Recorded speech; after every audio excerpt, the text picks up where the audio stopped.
Hello students, today we are going to start our lecture number 11. In this lecture we cover three topics. First one is debtors, in other words we call trade receivable. Second one is bills receivable. Third one is receivable. We discuss all three terms one by one in detail. First of all we start from the trade receivable. Now we are going to start our first topic debtors, जिसमें हम discuss करने वाले हैं बच्चों वो है debtors, जिसमें पहला पॉइंट जो दिया हुआ है फर्स्ट ऑफ ऑल हमें वो थोड़ा मीनिंग समझना पड़ेगा. डेटर्स है क्या, ये बहुत इंपॉर्टेंट टॉपिक है जिसको आपको समझना है बहुत प्रॉपरली. नहीं समझ में आए तो 4 बार 5 बार ये पॉइंट को समझो और ये याद रखो, जिसमें हमें समझना कुछ इस तरह है. ये बिजनेस है और ये मिस्टर एक्स है. तो मिस्टर एक्स को हम क्रेडिट पे गुड्स सेल कर रहे हैं. तो मिस्टर एक्स बिजनेस के लिए डेटर्स बन जाएंगे. फिर से एक बार बोल रहा हूं, ये लिख के इसलिए समझा रहा हूं क्योंकि ये पॉइंट में बहुत कंफ्यूजन होता है. हम बिजनेस है, उनको हमने बिजनेस में सेल किया, मिस्टर एक्स को क्रेडिट पे गुड्स सेल किया है. तो ये मिस्टर एक्स जो है बिजनेस के लिए डेटर्स बन जाएंगे. समझ में आ रहा है? बहुत सिंपल वर्ड में आपको कंसीडर करना है. मिस्टर एक्स हमारे लिए बिजनेस के लिए क्या होगा, तो आप बोलोगे सर डेटर्स होंगे. तो अभी ये कब कैसे क्या लिखना है वो डिटेल में हम देते समझते. When the business sell the goods on a credit to his own customer, this customer are called the debtors. तो मिस्टर एक्स जो है बिजनेस के लिए कस्टमर है.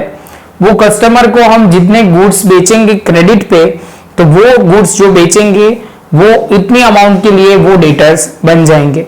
सपोज हम मिस्टर वाई को सेल कर रहे हैं 10,000 के गुड्स और उनको क्रेडिट पे हमने सेल किया हुआ है, तो मिस्टर वाई हमारे लिए क्रेडिट मतलब वो हमारे लिए डेटर्स होंगे. आगे पढ़ते हैं. Customer become a debtor for the amount for which goods is sold on a credit. जितनी अमाउंट के लिए वो क्रेडिट पे गुड्स सेल किए होंगे उतनी अमाउंट के वो डेटर्स होंगे.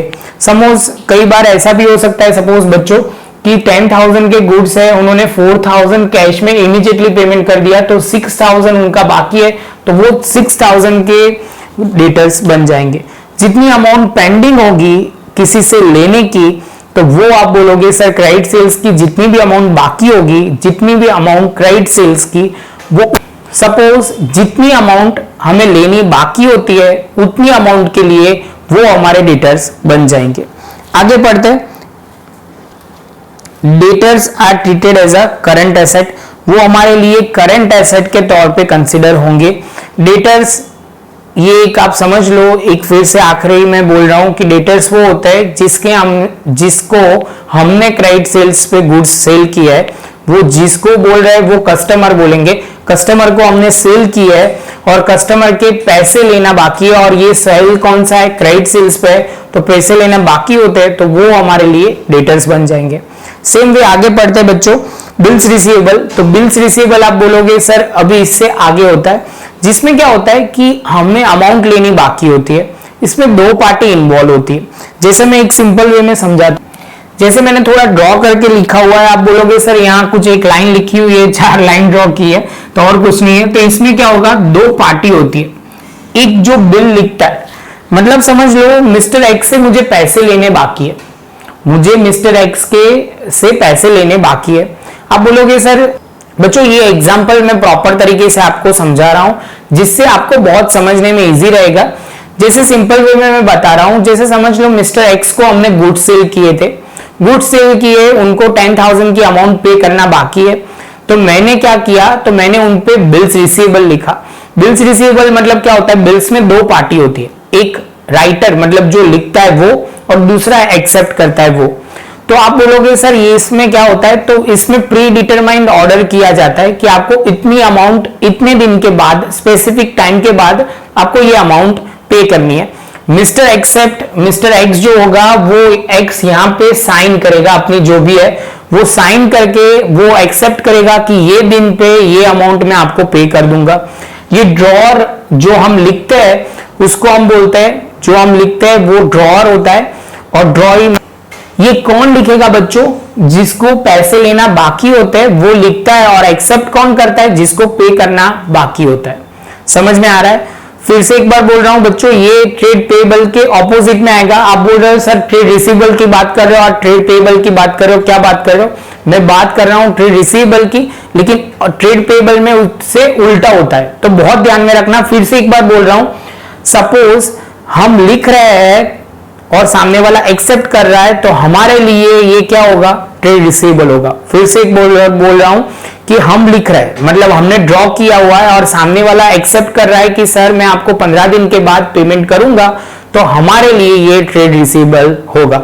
इससे उल्टा ट्रेड पेबल में आएगा, जब आएगा तब डिटेल में डिस्कस करेंगे। तो अभी क्या लिखा हुआ है, trade receivable is a written document. ये जो होता है वो रिटन डॉक्यूमेंट होता है जिसमें प्रॉपर लिखा होता है, where two party, one bill is writer and other is a bill acceptor. जिसमें दो पार्टी होते हैं, रिटन डॉक्यूमेंट होता है जिसमें एक बिल राइटर होता है और दूसरा क्या होता है, एक्सेप्टर होता है। जो आगे पढ़ते हैं, where bill is right acquire a right to receive certain amount as per the predetermined date in a future, it is become a receivable। तो वो बोल रहा है कि बिल में होता क्या है सर, ये रिटन डॉक्यूमेंट में लिखा होता है कि आपको स्पेसिफिक डे पे इतनी अमाउंट पे करनी होती है, तो वो हमारे लिए क्या बन जाता है, तो आप बोलोगे सर हमारे लिए वो रिसीवेबल बन जाएगा। हम किसी को ऑर्डर करते हैं कि आपको ये अमाउंट थोड़े टाइम के बाद या प्री डिटरमाइंड डेट के बाद, जो भी कन्फर्म डेट दी होगी और सर्टेन अमाउंट के लिए, अमाउंट भी पहले से फिक्स होती है, तो वो हमारे लिए, हमें किसी से लेना होता है, इसलिए आप क्या बोलोगे, वो हमारे लिए रिसीवेबल बन जाएगा। आगे पढ़ते हैं, bills receivable for the bills right in the written document, bill acceptor accept the written responsibility to pay the specific amount on the maturity date। मतलब जो डेट पे मिलेगा उसको हम मैच्योरिटी डेट बोलते हैं। वो डेट पे आपको सपोज 10th जुलाई पे मिलेगा, तो 10th जुलाई हमारे लिए मैच्योरिटी डेट होगी। Generally bills receivable emerge from the debtors, debtors से ही आया होता है। मैंने स्टार्टिंग एग्जांपल में लिखा था, क्या समझाया था, तो आप बोलोगे सर आपने समझाया था, सपोज मिस्टर एक्स को हमने क्रेडिट सेल्स किया हुआ है। समझ में आया? आगे चलते हैं। Accommodation bill are also popular in the practice. In this regard, detailed discussion is made in the separate chapter। ये पूरा इसका चैप्टर आएगा बच्चों, तो ये आप समझ सकते हो, उसमें बहुत डिटेल में हमें डिस्कस करना होगा। अभी हमें इसमें बहुत ज्यादा नहीं समझना है, आपको वो समझना है कि सर ट्रेड रिसीवेबल में एक रिटर्न डॉक्यूमेंट होता है, एक वर्ड आना चाहिए। दूसरा, इसमें दो पार्टी होती है, एक एक्सेप्टर और दूसरा क्या होता है, तो आप बोलोगे सर दूसरा होता है राइटर। इसके बाद आप बोलोगे सर वो सर्टेन डेट पे आपको सर्टेन अमाउंट मिलेगी, उसके लिए आपको रिसीवेबल बोला जाएगा। और मैच्योरिटी बात में हमने डिस्कस की। और आप बोलोगे सर इसमें स्पेसिफिक डेट होती है और स्पेसिफिक अमाउंट होती है, जो आपको स्पेसिफिक डेट पे अमाउंट पे वो सामने वाला पर्सन आपको पे करेगा। इसके साथ आप बोल सकते हो कि सर बिल्स रिसीवेबल हो गया।